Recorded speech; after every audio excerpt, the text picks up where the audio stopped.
Gentleman from Michigan.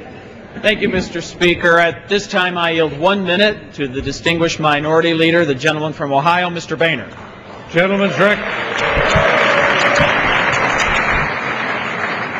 Gentleman's recognized, and the House will be in order.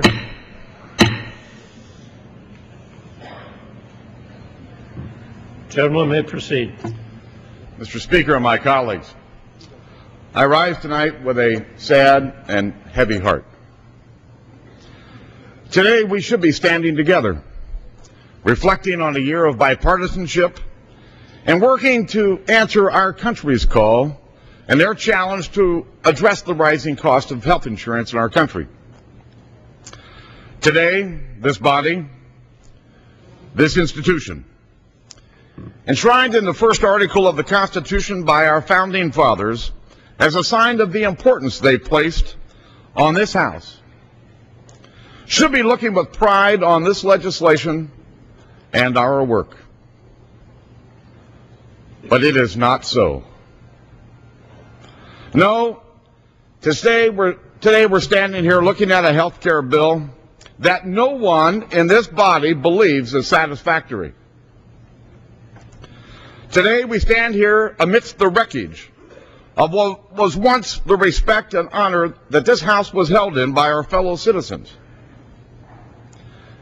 And we all know why it is so.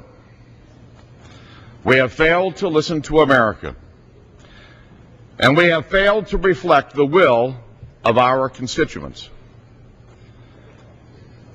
And when we fail to reflect that will, we fail ourselves and we fail our country.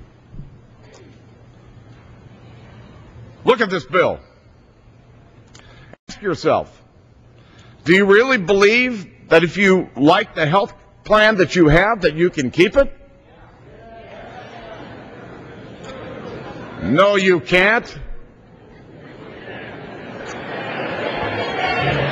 In this economy,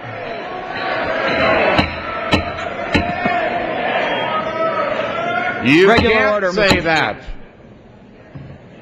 In this economy, with this unemployment, with our desperate needs for jobs and economic growth, is this really the time to raise taxes, to create bureaucracies, and burden every job creator in our land? The answer is no. Can you go home and tell your senior citizens that these cuts in Medicare will not limit their access to doctors or further weaken the program instead of strengthening it? No, you cannot. Can you go home and tell your constituents with confidence that this bill respects the sanctity of all human life and that it won't allow for taxpayer funding of abortions for the first time in 30 years? No, you cannot. And look at how this bill was written. Can you say it was done openly? With transparency and accountability? Without backroom deals and struck behind closed doors, hidden from the people? Hell no, you can't! Have you read the bill? Have you read the reconciliation bill? Have you read the manager's amendment? Hell no, you haven't!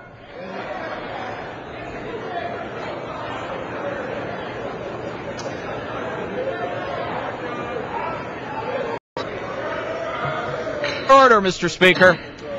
Regular order. Both sides would do well to remember the dignity of the House. Mr. Speaker, in a few minutes, we'll cast some of the most consequential votes that any of us will ever cast in this chamber. The decision we make will affect every man, woman, and child in this nation for generations to come.